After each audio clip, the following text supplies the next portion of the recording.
So this is a slide I got from a fellow architect, and I have written stuff in my specs about how to detail a window.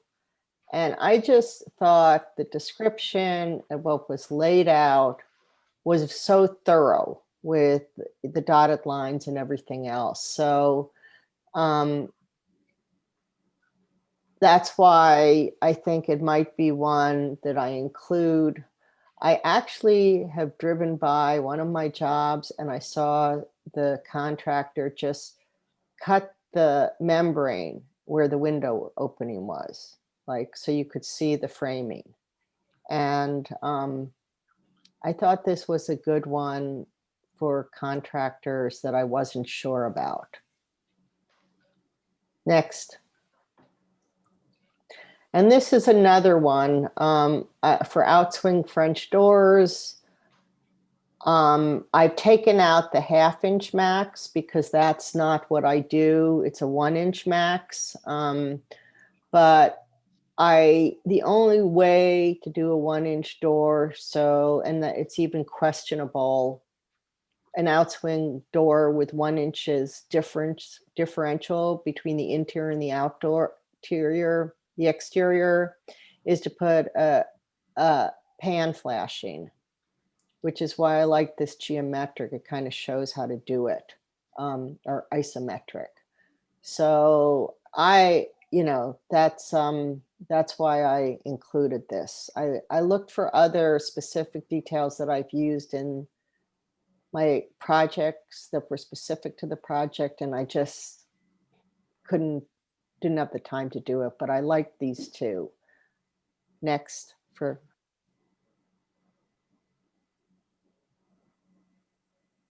Okay, let's go to the detail. Okay. Whoa. Okay, so since we only have a few, I'll do more than a minute and a half on telling. I really want to talk about two aspects. One is technique and the other is substance. And as a background, as an old fart, I started out in pencil. I think I took my first drafting class in the 7th grade, and I did it all through high school and college, and I went out and I got my first job. I didn't do really beautiful drawings or anything like that, but they were okay. And I was on the job about 2 weeks, and the old man came up to my table and stood beside me and said, "No, you're just going to have to do something about your lettering, or we're not going to be able to keep you." And so nonetheless, I did spend 12 or 13 years working in offices where it was all done in pencil. And there's every individual leaves a mark on their drawing because who they are kind of comes through in the drawing. So you'll find some their drawings are almost kind of reticent and very careful and not very bold. And you'll find some people in the office who just do these really bold drawings. And so there were a few techniques from the pencil world. And by the way, I should mention, if any of you came in here late, you can, if you can't see this very well, if you go to the downloadable PDF in the chat window, you can zoom in on parts and see a little bit more detail what's going on. But in any event, I did have a lot of experience working in offices doing nuts and bolts aspects of the construction, especially my first job. And so in terms of techniques, there's a few things here that come through from pencil drawing. The first one is profiling the outer boundary of any material that is being shown in section. Another one is, in order to make the detail kind of coherent and not too confusing, I line up the notes so that they're sort of orderly. And of course, on a computer, this is a pretty simple thing to do. Another idea that came through was don't draw a line that you don't know what it means. So every line that you draw, it means something. And then there are some other little sort of personal quirks, like for arrows, I have always liked to use dots. And I do that except when I'm pointing into something that's happening into a piece of concrete cross section, in which case I switch it to an arrow so that it does not confuse with the rebar. And I guess the last thing, switching from pencil to computer, when I was around when the computers were first making a noise, a very small noise in architectural offices. And in those days, people would print out their results on these things called pen plotters, which use rapidograph pens. And so the font that they used was all based upon something which could be drawn with a single line. And that is still the standard of font in many offices today, particularly many engineering offices. And then after the pen plotters, it came out with laser printers.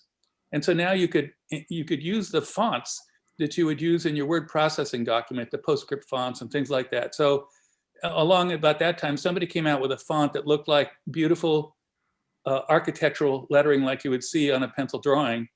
And some people went to that, and I looked at that, but I thought, no, well, I can go ahead and just use a font that is nice and legible like you'd read in a book.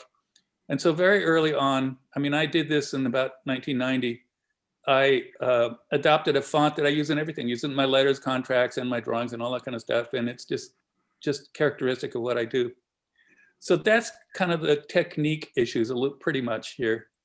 In terms of in terms of content, a couple things to say here. I mean, Deborah mentioned sections, and I've excerpted a little piece of a section in the left-hand side there.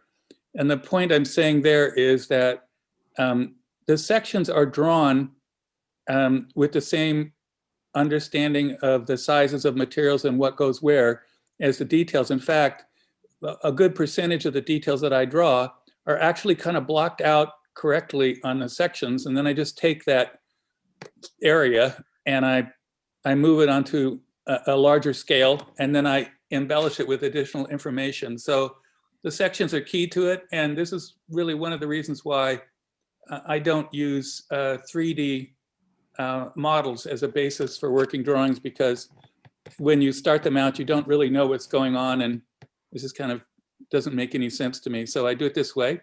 And so this detail on the right is kind of like a mirror image of the one on the left. And actually what's happening is that this one is occurring a little bit in the foreground of the one on the left.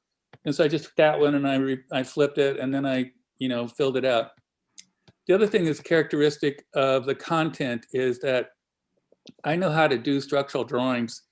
I actually, when I went out on my own, I did initially a lot of my early work was consulting for other people, and a couple of them were engineers, and so I helped them with their drawings. I know how to do it, but I also in the very beginning worked in offices that did pretty good sized projects, and the tradition was that the architect did his drawings or her drawings, and the engineer did his drawings, and you get these two descriptions of what is supposed to be here.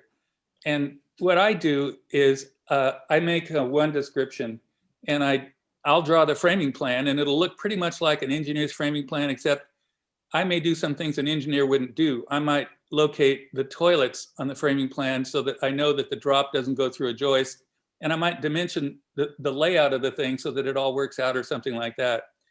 But then on the details, I also show the structural information and the architectural information combined. So if something actually doesn't go together, I find that out when I'm doing the detail. I don't get a call from the contractor in the field and saying these two things don't work.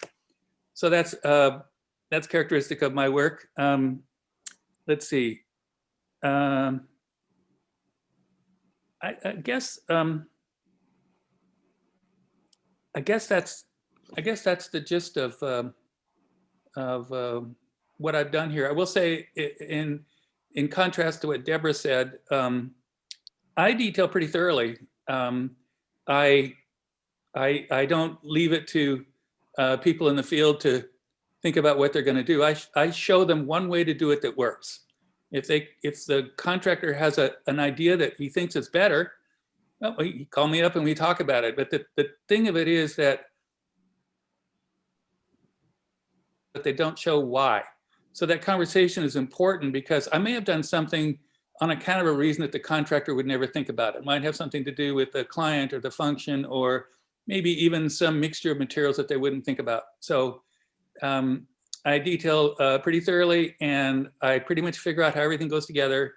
And actually, on most of my projects, I really don't have to spend too much time in the field because it's kind of all been there. They call me when something unexpected comes out. Well, when a contractor demolishes too much of the roof, and we have to think about how to fix that problem. I'll be out there.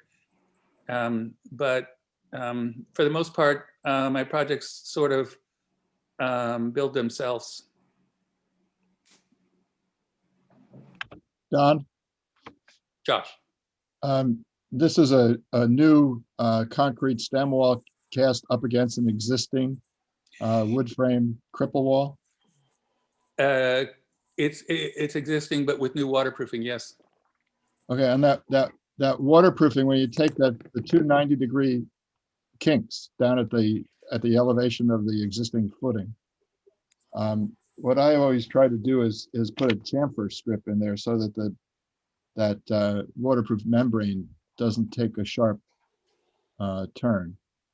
And I don't know how you would do that with with this. Well, that membrane, which is self-adhering membrane like bituthane or ice and water shield, something like that, bituthane probably in this case, you could do that without even putting the chamfer behind it, and the plywood is only 1/2 inch thick, so I don't think it's a big deal for that reason. Also, when you look at where this is happening, this is in the porch. It's got a roof over it, so it's not going to get a lot of water in the first place. Right. And secondly, there's not much water that's going to go down that crack. I mean, everything flows away from that crack. So the only water that will go down in that crack is a water that just impinges directly upon it. You take a hose and you squirt it at that crack, you may get some water down, but very little water will go down there. So, and once it does go down there, it's just in the crawl space. So I didn't think that was a danger. No, yeah, I agree. I followed that thought process when I first looked at it. I just wanted to bring it up. The other one was the chamfer at the turn down edge of slab where it joins the construction joint at the top of the stem wall of the stem wall. Yeah. Well, what about that? I mean, that's just something. Wouldn't the builder end that chamfer at the construction joint? Why would you ask him to form that tiny little vertical edge? Oh, I think that's a good criticism. It's just habit, because I think in a lot of concrete slabs, ordinary concrete slabs on grade, the chamfer is pretty ordinary for only it's not so small. You've got 4 inches of rock or something. You gotta keep the fill from sloughing. That's just the angular repose of the fill. Yeah. So I think this little detail is just kind of a habit. I think you raise a good point. The other Can thing you point to that? I'm not clear where the second way you're just talking about. You can't see my screen, but look at the double 2x4 top plate of the wall and go to the left about 8 inches. You're talking about that construction joint?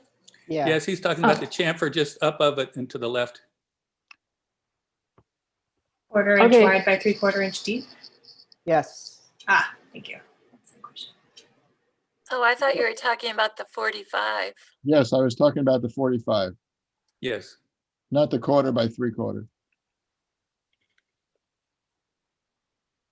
Oh. The other thing, and this was a detail I was thinking of submitting, but I couldn't find it, and on my computer. In some projects where we're trying to not have a special inspection because of the budget and the schedule, I've been putting hole downs drilled through the existing foundation to a bearing plate on the underside of the foundation. So I'm not counting on epoxy for load transfer. In this case, that's kind of what's happening, because this house has an existing footing which is like 11 inches wide and 12 inches deep. And so what we're doing is we're underpinning it with what you might call piers, blocks that are maybe 3.5 feet square periodically. And then in this case, you can see there's a hole down up at B4, and there's a threaded rod and a threaded rod. It gets drilled down through the existing footing, and then it sits in the new footing. So Right. But your shear anchors, your anchor bolts, are epoxy. Oh, that's true. And I've been trying to avoid epoxy just because of the special inspection limitations. Uh-huh. And use wedge anchors or Titan screws, which actually screw into the concrete. And I'm not sure that those require special inspection. I haven't been told that they do. Mhm. I have some tree work going on in the backyard, so I'm going to mute.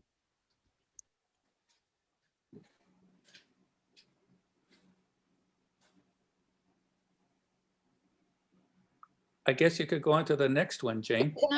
Donald, can I ask you a question? Sure. You were talking about how you're using the computer to do the detailing. So, and you said, I bring it into a larger scale. And I guess we're all using computers, so I can ask this. Do you just take your detail from the section and, insert it in Vectorworks in, put it at like 3 inch or 1.5 inches to a foot, and then in the what do you call it? The in the view. I'm sorry. I know what you're Viewport? getting at.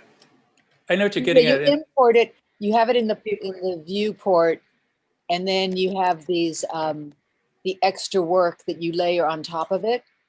I don't use viewports, and for people who don't use Vectorworks, it's a slightly different concept than a lot of the other programs. It's like you're working on big pieces of plastic, Mylar, and every piece of plastic has a different scale. So if you take something from one piece of plastic and put it onto a plastic at a different scale, it automatically resizes it. So I put all the drawings, like they're 24 by 36 inch drawings, in one file, and each drawing is a group of layers, whatever it takes. And so if a drawing had 2 drawings on it at one scale plus a title layer, it might have 2 layers and reference a title layer or something like that. Did that answer your question, Rebecca? No, but I'll talk to you about it offline. Okay. I won't bother.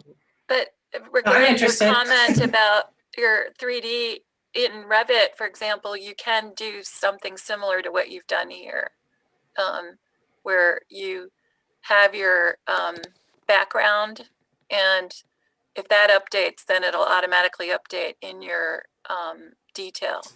So it is possible. I would like to see a program sometime on Revit and what it can do. But what I find, the program that Rebecca uses and I use as Vectorworks is 2D and 3D. It's hybrid. And a lot of people do very nice models in it. And then they cut sections, and then they try to turn those sections into details and stuff like that. And they just end up drawing something like this a lot of the time. I use 3D modeling software, also different software.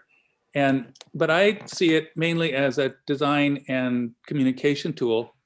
And once those questions are answered, I set it aside and move into this more precise environment.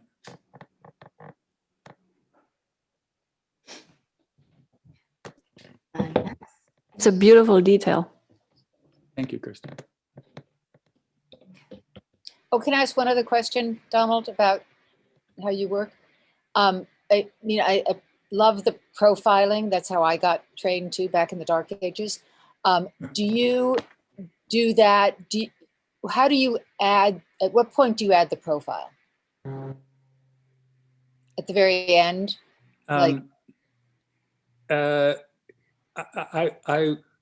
will, this goes to the question of line weights. So you can draw with different line weights, okay? And this was one of the things that attracted me to this program years and years ago, is that it's what you see is what you get, whereas one line weight, which is red, is supposed to be thick, and another one, which is blue, is supposed to be thin or dotted or whatever. But anyway, so I draw in a light line weight, and as soon as I have established what belongs there, then I'll go back and change the line weight to a heavier line weight where it needs to be, or I might change the fill to something more transparent.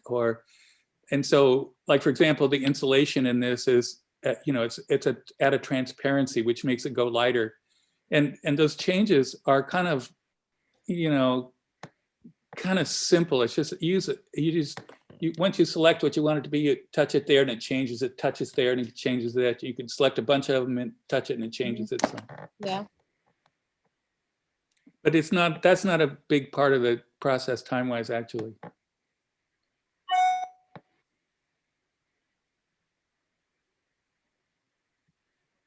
Next. Okay, next. Oh, Sorry.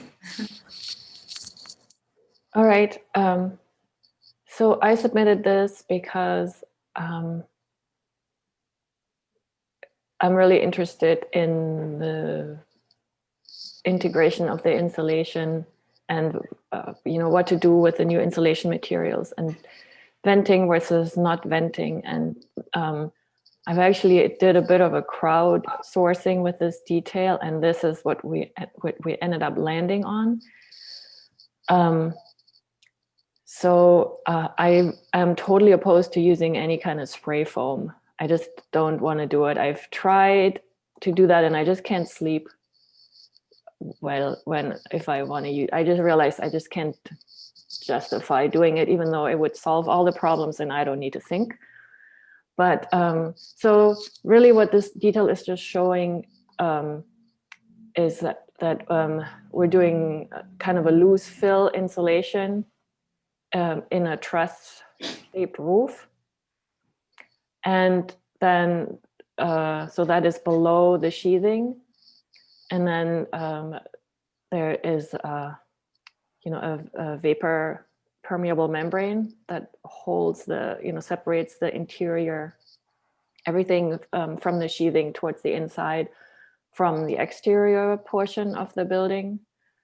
And then I'm using a continuous insulation on the exterior. So continuous exterior insulation.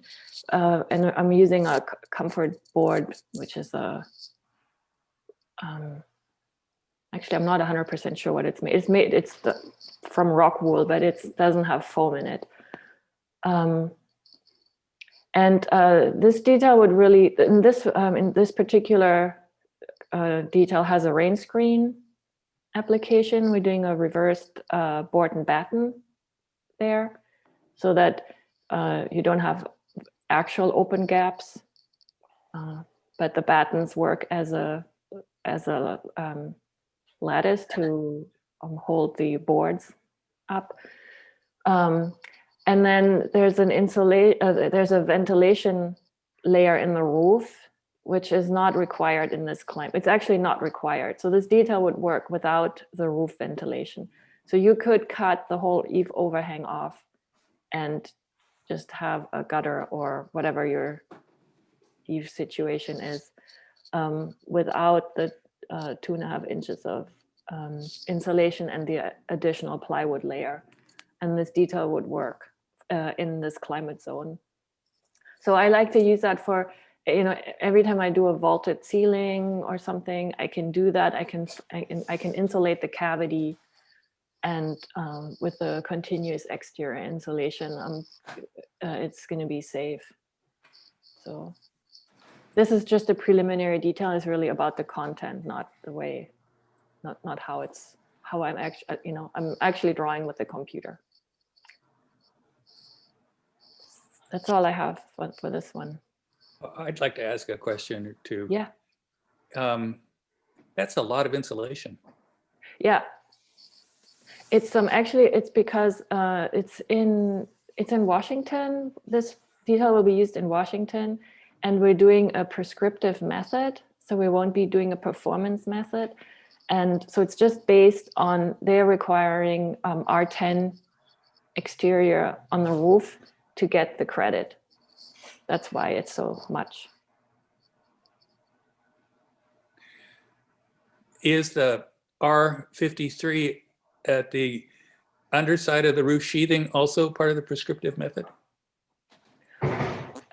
It is. I don't know if it's required to be R53, but it's what's possible. So I guess I have to say that my client is also a contractor. So we're working on this together, and some of it is very conservative.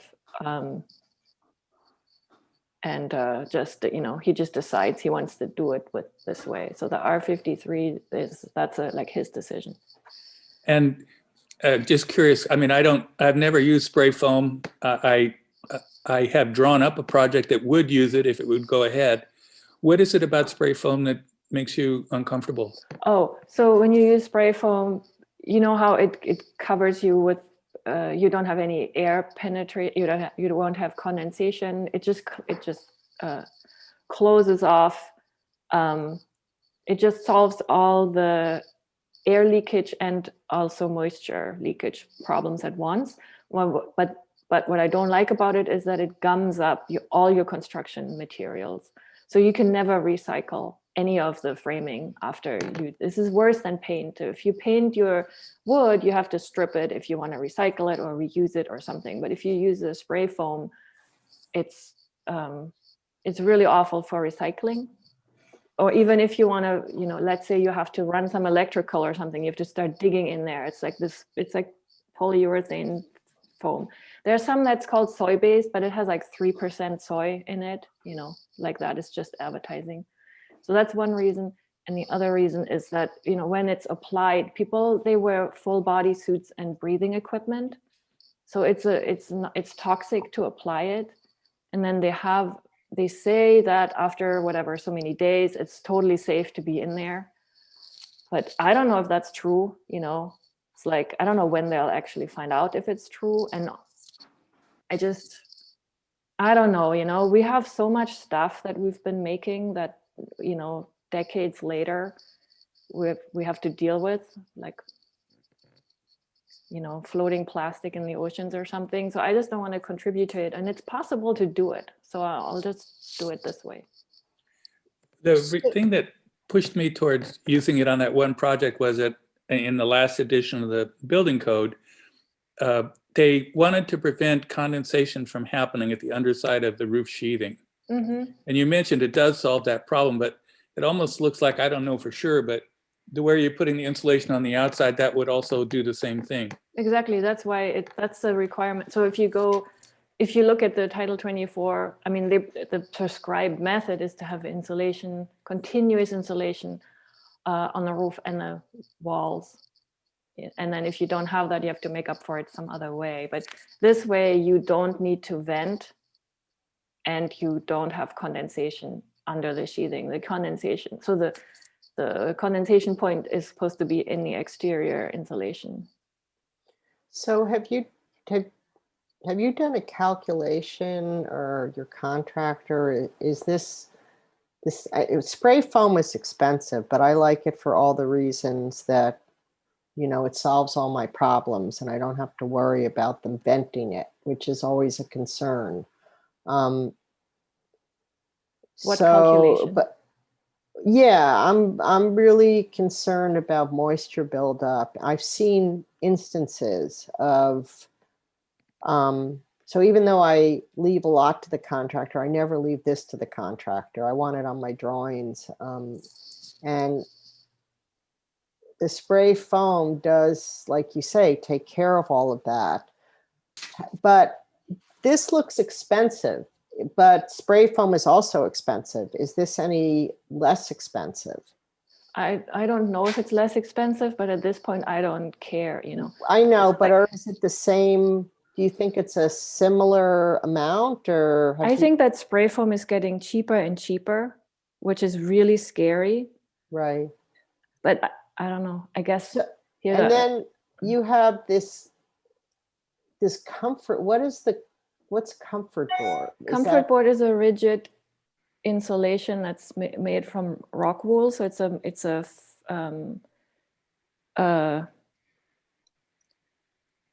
right. Gosh. So you say you don't need the comfort board? You do need it. You just don't need the venting on top of it. We have a vent in this roof, shows a ventilation between the comfort board and the underside of the metal roofing. Right. And you would only need this if you build in snow country. So if there's snow, then you want the sheathing to stay cold.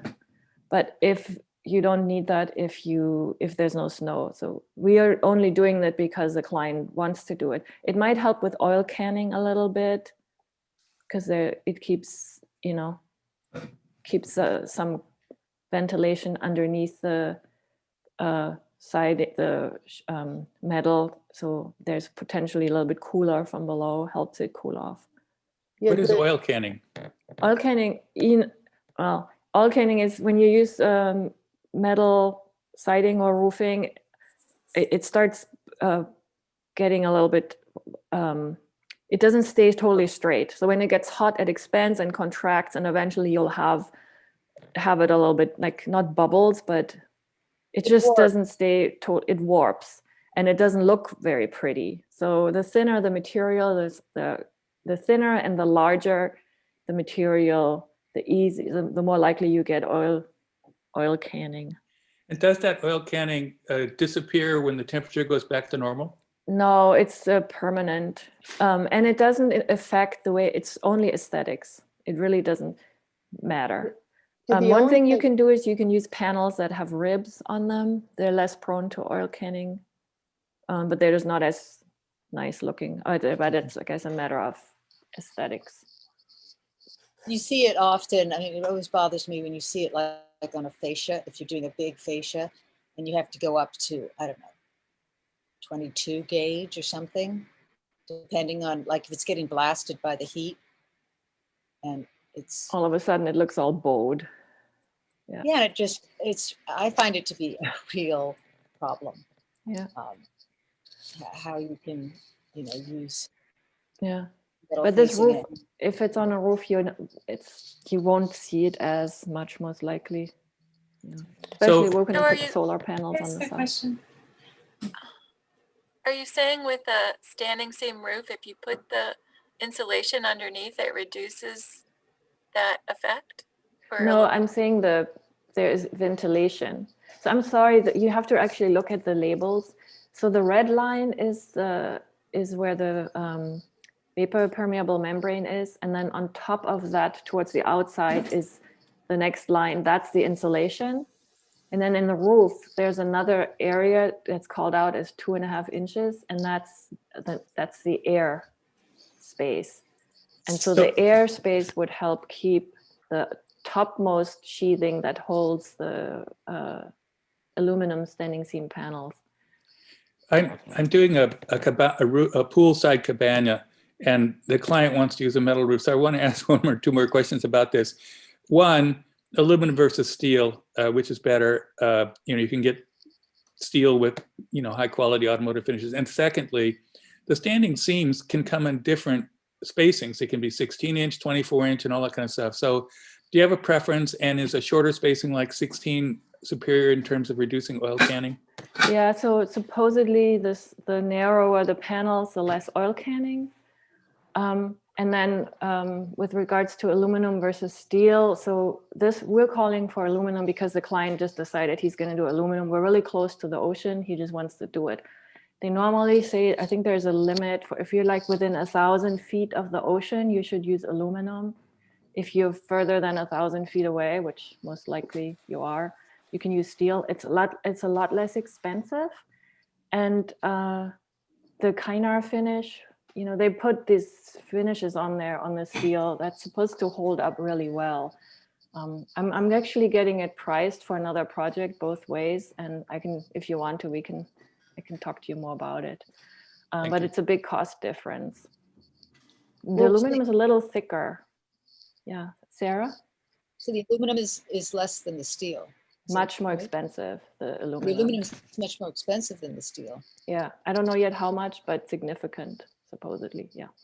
The only thing, I mean, I'll just say that from what I found, and please chime in if I'm wrong, is you can't, with standing seam metal roofs, you can't put solar on. No, it's totally great to put solar on standing seam metal. So the only thing you need to do is you have to determine what size your solar panels are and where they go, so that they can make sure the substructure is, you want to, if the solar panels are all lined up and you have every other roof joist have the solar load and the others none, you don't want that. So you want them to lay out the joist properly. And then also the solar panels, the ribs, they can, there's something that you do with the ribs for those that will hold the solar panels. But otherwise it's perfect because you have zero penetration. It just clips on. It's just about the load that you want to make sure it's evenly distributed over the roof. So can you just repeat what you said about, because I know my neighbor who redid her roof, that the solar people say we can't guarantee your roof. So maybe it has, when you put on a new roof, you have to know if you want to have solar at that point. It's ideally you always want to coordinate your solar with your roofing. Yeah. Right. So as far as the roof, you're saying the joists, the rafters have to be, Well, you could, if you like, let's say you have 2 rows of panels, you could stagger them so that every joist gets the same load. okay. But I would talk to whoever the installers. I mean, I'm not a structural engineer or a specialist. This is just what I've been discussing because we're doing solar on it. Oh, okay. But after that, you know, once it's prepared for it, it's pretty perfect because you don't have to penetrate. But I really want to ask Sarah. She's been trying to come in with a question and she's just not as loud. I'm new here. I don't want to be rude yet. I have the same sentiments about spray foam insulation, and I love rock wool. And I have specified, I work on commercial projects, so mine are years apart. So I don't, but the 2 times, I've gotten pushback on comfort board because they say they can't get it. And I was wondering if you or anyone else in this call has had that experience, or if it's easy to get. The contractors have said that it's in commercial work, they use it a lot. It's getting more and more used. And I just talked to actually a contractor yesterday about, and the roofer. And supposedly there is another material that Rockwool makes that has the plywood backing already on it. So that if you leave the airspace out, you could install the siding straight to the rock wool without having to have another plywood sheathing under there. So that would save money, but I haven't found out about that yet. So they have different materials, and so they have rock wool backed with plywood, supposedly. Josh probably wants to say something about that. How do you? Signed off, yeah. Oh, we did? Okay. Yeah. So when you have the plywood backing on there, you know, plywood requires a certain nailing, right? And in some cases, it has to be inspected. But I don't think you're using it for the shear in that condition. Well, are you? then, if you're putting plywood on for shear, and then you're going to put another layer on a plywood? Yeah, so you see here how the shear panel sits right on the joists. I mean, right on the, in this case, on the truss. And then on top of that is the comfort board. And then you need another layer of plywood. And then you install the roofing. I see. Mm-hmm. Yeah, you always need that other layer of plywood, but you can, supposedly there is a comfort board that comes with the plywood already attached, which would be potentially, that's beneficial. One less thing to do. So you're It's not saying taking the place. you would have your, I mean, in theory, you might have your plywood sheathing for shear and then have your comfort board with plywood on top and then put your standing seam on top of that. Yeah, you always need the 2 layers of ply, unfortunately, if you do exterior insulation. I was hoping you could just install straight through the comfort board, but I guess that's not possible. I really try to avoid exterior insulation if I can, because it just makes all the exterior detailing much more complicated. Doors, windows, threshold. I mean, it's just. But can you do that on a new building? I mean, now I have some new buildings. It hasn't been required for additions, but are you finding that Title 24 allows you to not put comfort board on the outside? Or what are you using so you don't have to do comfort board? I don't have the answer because I haven't done a new building here. This is my first new building and we're doing it. No, it's a question for Donald. Well, I'm not, or anyone who can answer it. I'm not necessarily the expert on that, but I think that if you do use the performance method on your energy analysis, you could do a lot of trade-offs. And I've not yet had to put this material on the outside of an addition or alteration. But we do end up having to do trade-offs in terms of water heating systems, heating systems, going to more expensive and sometimes more expensive systems. But those are, in terms of installation, all that stuff's pretty easy. I'm talking about for a new, the additions or alterations, you can get away without it, but I think for new, it's hard to get around. Well, The you might ex- be right. I mean, new, you have to put solar panels on, right? Depends where you are. California. Berkeley, no, Berkeley you do. I don't know if you have to put them on in all locales. I know Berkeley wants it. My understanding from the Gable Energy lecture, I mean, prescriptively, you have to do it, right? But one thing they mentioned, well, two things they mentioned that make up for a lot of ills is a $10,000 battery for your solar. And the other is having someone actually design the duct system during your design process. That was another big one that offsets making that kind of decision. But, you know, in general, it's a good thing because of the thermal heat transfer. I mean, the Right. studs are all, you know, little places where the heat or cold can get through. So having that continuous layer is what's helping a lot for the energy performance of the building as a whole.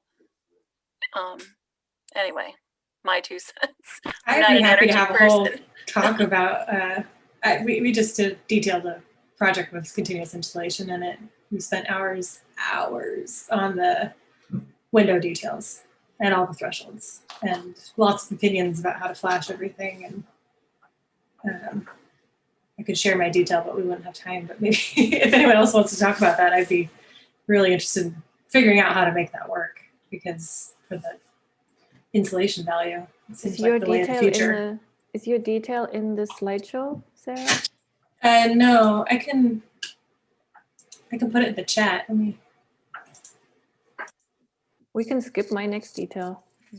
Why? Talk about yours instead. But eventually, the manufacturers of the windows are going to start to adjust to this extra thickness. I mean, that's what's going to happen. Mhm. You know? And the bottom of the wall too is, I don't know what other people have been doing, but I don't feel like we have a good solution for that yet either. We lost Donald. No, there he is. Should we just This move is- on? This is one of my trade-offs for less insulation. Right. I get this. Okay, next. Well, do we have another slide or? Yeah, there's this one. Yeah, I have. Okay, I'll just finish. So I'm just sharing this because this is another one where I did some crowdsourcing because I didn't really know how to do fire separation and sound insulation at the same time, and this is what worked. So it's in the, if you want to use it, or you know, you can. So It's couple nothing of special. good, there's a couple of good free sources for that. You can go to Gypsum Association and get the fire resistant design manual as one. And some of the other gypsum board manufacturers, US Gypsum, Certainteed, they also have a lot of tested details. In fact, I had a project to do to convert a lower level below a house into a second unit. We had to have the fire and sound separation. It gets tricky sometimes because the existing floor on the upstairs, which you're not trying to mess around with, is maybe not double layer that a lot of the systems require. But in the Certainteed book, I found a tested system that basically allowed us to use what we had there. So those are good resources to have around. Yeah, I have to say I had to do it took me a long time until I found one that did both things. So this is from the GA, is the Gypsum Association file. Yeah. Okay, we can just move on to the next thing, or we can look at Sarah's file if you want. It's in the chat. Oh, did Sarah? Oh, I know there's one more. We have Linda. Okay. Okay. Linda, are you ready? Yep. This was a project up in Bolinas, and the owners wanted to use 6x6 pressure treated Doug fir posts, and they were very awkward, huge looking, and to case them in anything made them even bigger and more sort of obtrusive. This is how we decided to detail their entry rather than on a rectilinear 90-degree angle, to set it at 45. So it sort of lets you do a wandering path to the front door and feels very welcoming from the street. What we came up with, which I think was a good feeling solution, was to do a wood stain on the 6x6 pressure treated. So it looked like a decorative color, and to cap each side with 1x4, which accomplished visually, it's funny, it actually visually reduces the size of the feel of the post to a more traditional 4-inch format, which you can do all the rest of the fence construction with. And it also covered the, we had the Simpson brackets with the long straps up each side. It sufficed to cover up those long, ugly straps by routing out the back of the redwood. Next slide. This is just the details showing you. Then we used stained redwood as sort of accents to pull the cornered greens into the actual construction of the fence. We decided to use redwood siding instead of just redwood boards for the fence, because with swelling and shrinkage, you didn't get the cracks. Also, to do the posts proud of the top of the fence. So when you step, I guess, do the next slide, please. This one? When you stepped up the grade, you were sort of free to do any amount of stepping necessary. And it didn't require, you know, other details for each section. Let's see. And also we did, which is, it's a little hard to see, 2x8 or 2x10, whatever was required, skirt, also painted green in all the places where it was visible. And that was protection from the adjacent splashed up soil. I think that's about it, but it just turned out visually feeling much less bulky than trying to work with encasing the 6x6 posts. That's And really that's all. awesome. Lovely. Beautiful. Yeah, that's Thank pretty. you. I like the Oh, and dog too. I wanted to mention there's two sides to the detailing thing. One is I think you do have to work with contractors that you have experience with, or sometimes you get a gut feeling up front that you know this person is going to work with you and not let anything go by that you did wrong or could have done differently. You can sort of negotiate a lot. Other situations I've seen where contractors play, I call it fuck the contract, fuck the architect, because they'll do what's on the plan regardless of what the expense is, regardless of how difficult it is to do, regardless of them knowing a better way to do it just because the architect has sort of been an overlord for them rather than a compadre.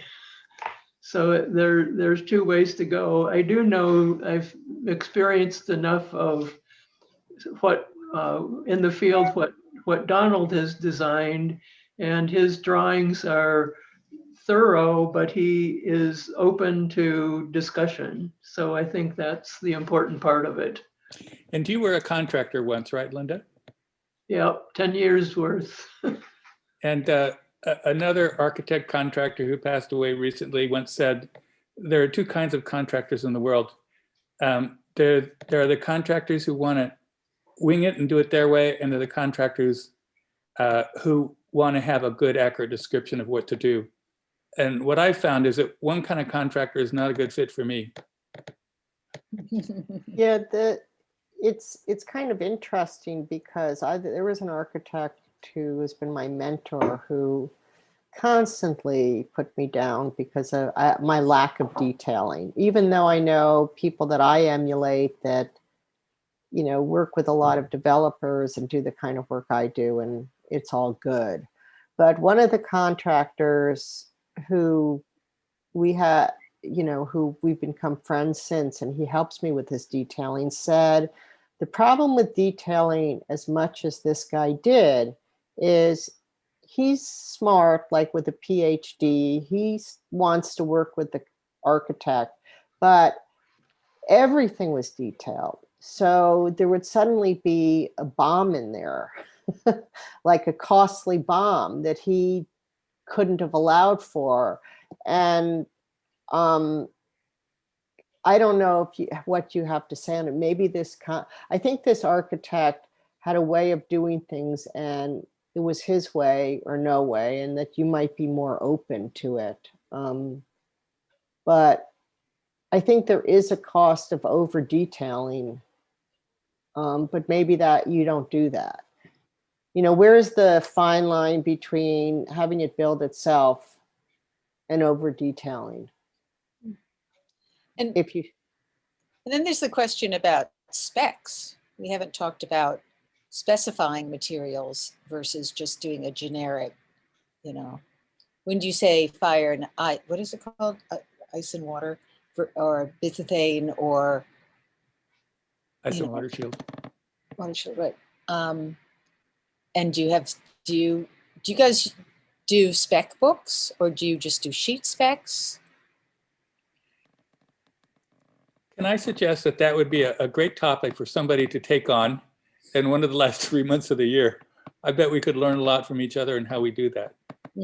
well, I would take it, I would do a follow-up to / I think this is really interesting. This is where I'd like to think, you know, this is the stuff that is really calling to me. So I could do specs / details for people that might have been interested and didn't bring their detailing in. Because I don't know if that would be okay, or if you want strict specs, or if you want to do specs, Rebecca, I'm fine with it. Oh, I don't. No, I'm doing art and architecture. Got it one. I'm interested. But being new, Deborah, maybe I can like join up with you. But yeah, as hard the firewall thing, I had like Kirsten, I had really a hard time, even with all the resources out there available, finding fire details that I could use, firewall separations that were usable. And I eventually hired somebody who came to our seminar, and I had my own issues with that process. So, and the whole issue of how do you detail new construction, you know. So yes, Sarah, let's get Sarah, together. So do you guys want to do it in September or October? Or August or? August, I think I'm going to be away, but I could do either and or both. I don't know if people are getting tired of this, but this is exactly what I want to be hearing about. But Well, we we're could going do, to have Moen either September or October. okay, so- Sarah, what's your schedule like? I think September is better for me, but, Well, Either one. Rachel either one. is managing the program of September and October, and Linda is managing the program of August. So can you guys exchange emails, and then Rachel, you can kind of work out the fine points? Maybe do it in the Sure. chat. Or I Rachel, probably have the emails. I can link you yeah, all I up. don't have, No, I'll do it. It's fine. yeah, just connect Sarah and me and we'll figure it out. So Donald, am I only lacking one time slot in May to August, Yeah, July. July? When am I scheduled? Alex and I are doing, can you remind me? Or do you have that? April. I'm just looking at the cheat There you sheet go. Donald sent Yeah. me today Okay, thanks. because I didn't remember. So Sarah has uploaded a file Yeah, into is the Jane chat still window. there? Yes, Yeah. Oh, Jane, that- I emailed you Sarah's file. If you could put it to the slideshow, we could see it that It's way. here. Yeah, just give me 1 second. I have to, because it's a PDF, I'd have to convert it in. I can Oh, either okay. show it right now as a PDF on my. Okay, but Is that okay? I think it's interesting to know that somebody could upload something for everybody to see into the chat window. And I just double clicked on that thing and it downloaded and it opened it up as a PDF and I could see Sarah's thing in great detail. Yeah, Me I know. I just wasn't sure everybody was as savvy as you are. So that's totally cool. I have it open too. If that works, we can do it I'm that a way. Zoom juvenile. I'm just, I'd Oh, have. I can share my screen. That's not that problem. Yeah, I could. Yeah, All right, there you go. Yeah, not that, amazing. guys. that works. And I'm bringing this up as a discussion, not as a endorsement. This project was fully challenged and VE'd in ways that I do not agree with. So this is and this detail was reviewed by about 4 different people with all different opinions, the owner, the contractor, several people on the owner's team, several people on the contractor's team, and several people on my team, all with different opinions. So I kind of bring this up as a conversation piece about how we detail continuous insulation, because I feel like the benefits of it are great, but the challenge, if we can get past these challenges of how to work with the rain screen. So this is a winery where we had a cold barrel storage on the inside and then a huge, exactly west-facing wall on the outside. So a lot of solar heat gain. We have stucco finish, continuous insulation, spray foam on the inside, which is kind of required. It was a refrigerated warehouse. And then they VE'd. We had stone lintels, which are much easier for us to detail. And they VE'd those for Veristone, which is like stucco over foam, which I'm not familiar with, but apparently, maybe some other people are. Apparently they can make any shape and you just stick it on and it stays. So our client rep, who's a contractor, we work for the client, and old school, he wanted to see head flashing on everything. So his argument was to pull out flashing on top of this little Veristone.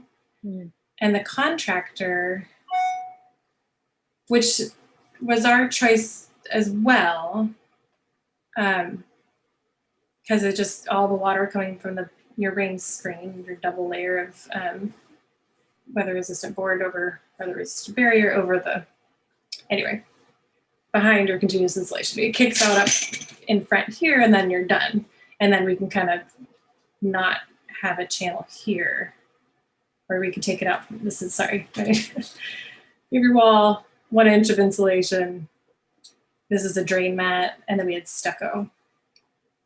So the kind of conversation was like, do you take out the water at the top of the head flashing And then the contractor didn't want to do that because it breaks up this plane of the stucco with the furring. So this would be a separated piece of stucco from this, so I guess, so it wouldn't be as strong. So we ended up taking the drainage pan all the way down and making its own drip edge. And then we run, then like, how do you fill in this gap here? Anyway, so this is what we came up with. I really hate this too. We had a, anyway, so yeah, have people been detailing for continuous insulation and much yet? How's it going? I've struggled with it too because I had an ADU that just the way it was shaped and everything, we had like a 1% compliance margin. So we did use the exterior, and I had the same problems with the windows. One of the things I remember the rep telling me with the stucco is you can't get past 2 inches. That's one of the things. Because we have the 1 inch plus the 3/8, and you're getting 1 3/8 inches. Like, I guess if you get too far out, then the stucco, it doesn't work for the stucco. So, but it is hard to resolve. And like someone else said at the bottom too, dealing with the bottom. I think you might have said that, Sarah. Yeah, I don't think we have a great detail for the bottom either. I have kind of a silly question. I did one project where we had to provide insulation between a wall and a crawl space in order to make the wall side habitable. So I used continuous insulation, but I used it on the interior side of the studs. Wouldn't that make a lot more sense?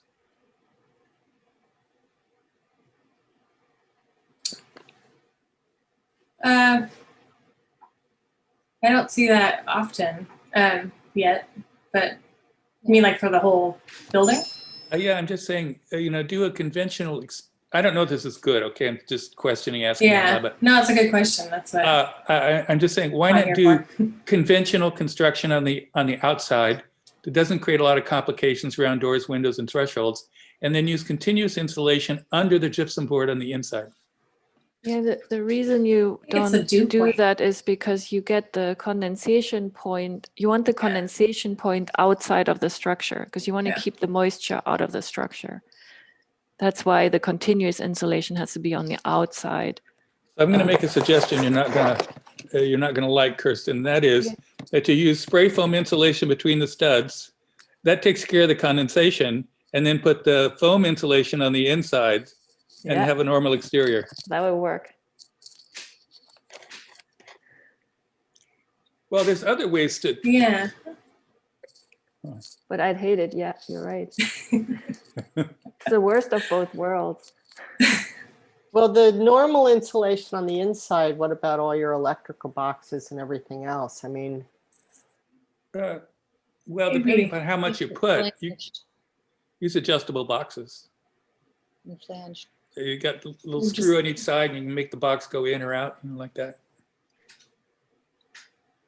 Yeah. Or you can use box extensions. Use a regular box and add a 1 inch extension or 2 1 inch extensions or whatever. It would surprise people when they open up the wall or hang up the painting. Or just knit more scarves. Everyone moved to California. Yeah, the problem with all this air tightness, though, seriously, is you almost have to open the doors. I mean, there's you need better ventilation systems because your building becomes like, it's like being in a plastic bag after a while. And that's an issue too. So I don't know where the sweet spot is, but where they're moving, it's like, so people then just open their doors and their windows because they need air circulation. Well, you have an HRV. You have a heat recovery ventilator. A heat, right. Bathroom fans. Well, they allow bathroom vents, but then or you can turn on your heating, my heating system has a fan, and we've used it during, I think we have an old heating system, but I know we have a fan, And I can't remember why we were using it. I think what we were afraid of at that moment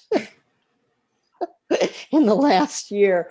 But, you know, that's a mechanical system that's using energy and, you know, I guess, Right, right. yeah. So, or you just open your windows because you can't deal with, you know, that's what we do all the time. And we have lots of air leakage as it is. But we Yeah. still like to have that ventilation. I mean, we have an old house with not great. So I just, you know, Mm. whatever. The state doesn't trust you to ventilate your house. That's why we have to put in fans in bathrooms and kitchens that run all the time. But you may want to come to the Small Firm Forum next month because Mercedes is doing a program on air. Perfect. I think that's, I think this detail looks pretty good to me. Can I ask something? I'm not Dawn, but I'm her partner. And unless she has a deep voice.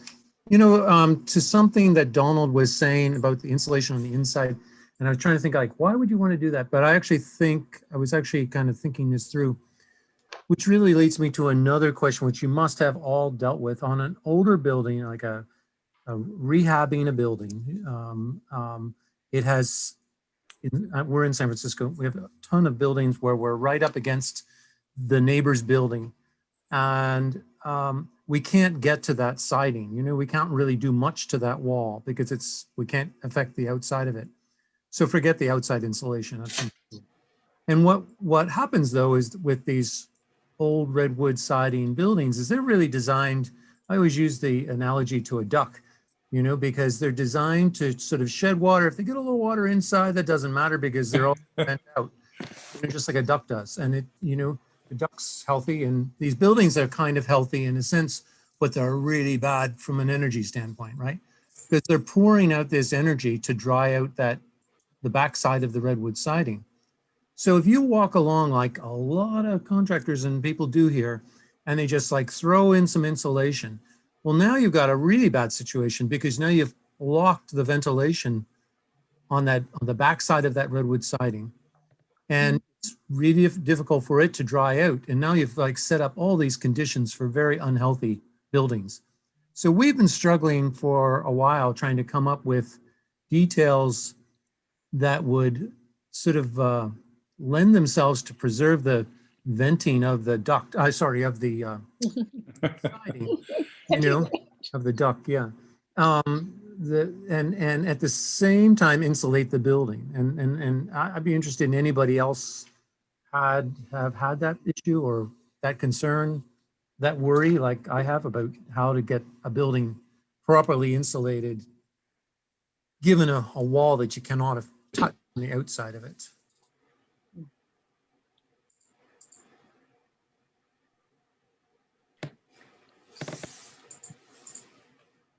I haven't dealt with that blind side condition, but I will be soon. So I'm interested to hear. Well, I'll tell you what I have done. So what we have done is we set up a 1x2. We just put a 1x2 inside right against the backside of the siding. And now I'm going to preserve that airspace, as that's the idea. I'm just going to preserve the airspace. I'm going to let the redwood siding do the way it was designed in 1907 and just let it get wet and dry out, kind of do what it wants to do. And then I'm going to put, then we put like rigid insulation in against that 1x2 on, you know, preserving the gap, the airspace. And then we can kind of insulate the way we want. You could spray foam it after that. You could put more thicker rigid. You could put, I really like rock wool these days. So we're putting in rock wool, you know, and then kind of like insulate and build out as much as you want. You know, often we'll make it a 2x6 wall so that we'll get more insulation in there and kind of sheetrock away. And I don't understand how the moisture is getting in. Are we talking about a situation where two houses are up against each other and there's a small airspace between them? Yes. And how does it get in there? It just does. I mean, don't you flash across the top? Yeah, it's getting in from the top. I mean, you could try to clog that up, but then sometimes you just have a wall, you know, that's continuous, and then it opens up. It is exposed to the outside because there's a light well there or something like that, you know, and you know, I'm sure you've been to these your buildings under construction, and you've looked up and go, my God, look at that. The entire wall's soaked, you know, and it rained the night before, it one of those 1 inch per hour rains, and it really, really got the wood all wet. And like I said, if you just jam insulation in there, you set yourself up for a disaster, because it's not going to dry out, you know. Well, I don't understand. Do you have flashing that goes across both buildings, or is there a gap at the top? Well, often there's a gap. You're not really allowed by law. You're not really allowed to fill in the gap. I mean, people do, but by law, everything, you know, you do on your property is on your property. You're not allowed to tie into somebody else's property. You're not allowed to really to put a gutter over someone's property, over the property line to capture your water. None of that's actually legal. I mean, if the plans reviewers are really sharp, they're going to catch that and say, oh, no, you can't do that. And they're going to have you deal with your water on your side, which means you opened yourself up for this gap. And that, you know, that gap means there's going to be water down there. And you can't correct that situation by having the two property owners enter into an agreement, No. giving each an easement? No, not from what I've been told. I was told that the state law changed, and that all those buildings that you see, you know, you drive in this city and you'll see hundreds of them where they're sharing a gap and they're doing all sorts of things. The roofers kind of tie between the building, all that stuff. None of that's legal these days. None of that is up to the current code. But nonetheless, you still, even if you did have that, you still have this issue of the wood, you know. I mean, your spray foam idea is one solution that we have used before. You mentioned, Donald, that spray foam between the joint. Yeah, that actually does fixes a lot of problems. Kind of stabilizes the siding. It makes the joint, it makes those studs rock solid, right? They're not moving anywhere.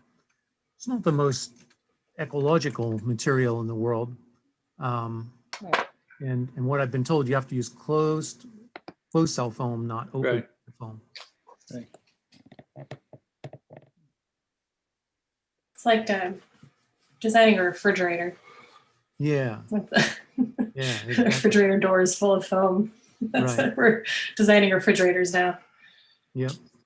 But it also solves the sound issue as well. Yeah.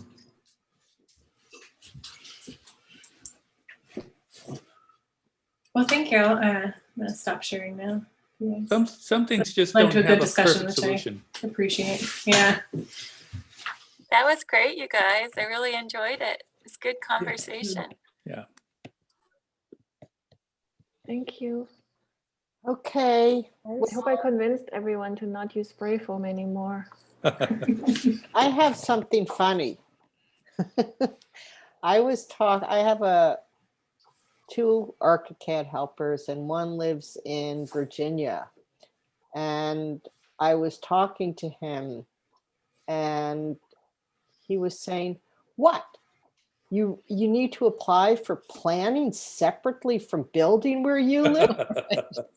Are you Oh, kidding yeah. me? Oh, yeah. He just could not fathom that.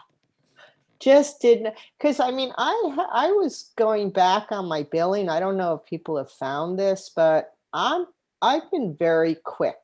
But recently I've slowed down, and not in terms of work, but in terms of how much time it takes for me to do drawings. And I went back on one project because my estimates usually come in lower and they're low to start with, but I had kept separate time, kept track of how much I had to spend just on the permit application that was separate from the design. Mhm. And so in other words, work that did not help with building the project and didn't make the project any better for having put in the work. Like that whole front sheet is, my structural engineer say that's ridiculous. Why even have it? But he knows why. But anyway, it was like 40% of my time was just all the little details that you know, it's the prevailing voice says they want, of the community says they want shadow studies and they want this and they want that. But yeah. Yeah. That's why people are moving to Virginia. Yeah, there was a couple of years ago, I'm sure Donald remembers, there was a small firm form, and I don't know if it was about preparing for retirement or something, but I remember some of these people were like, it's just too much stuff. The green code and the building code and Title 24, it's just making it so not fun, basically. I think is what, remember that, Donald? I don't exactly, but one of my clients called this morning, and I won't repeat exactly the language that he used. It was 3 or 4 words 20 times, but from his perspective, it's not just that. It's dealing with public works. It's dealing with planning, and it's their various project requirements. So we've been working on our project for 6 years, and he's extremely frustrated. He spends a lot of money. The fees that they charge are tens and hundreds of thousands of dollars for things. And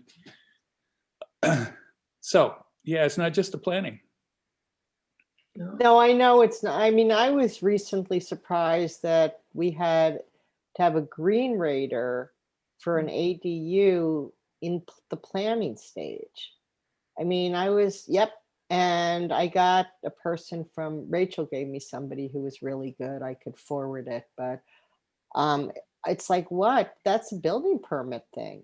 But nope, he had to check off, do some kind of checklist. And then for construction, a lot of locales now want someone to do a parking arrangement. So you have to draw in where everything's, I won't do it. I have my civil engineer do it because it's like, I don't want to even look at that. I have somebody, because I have somebody that was asked to do it and he's used to doing it, but you need it.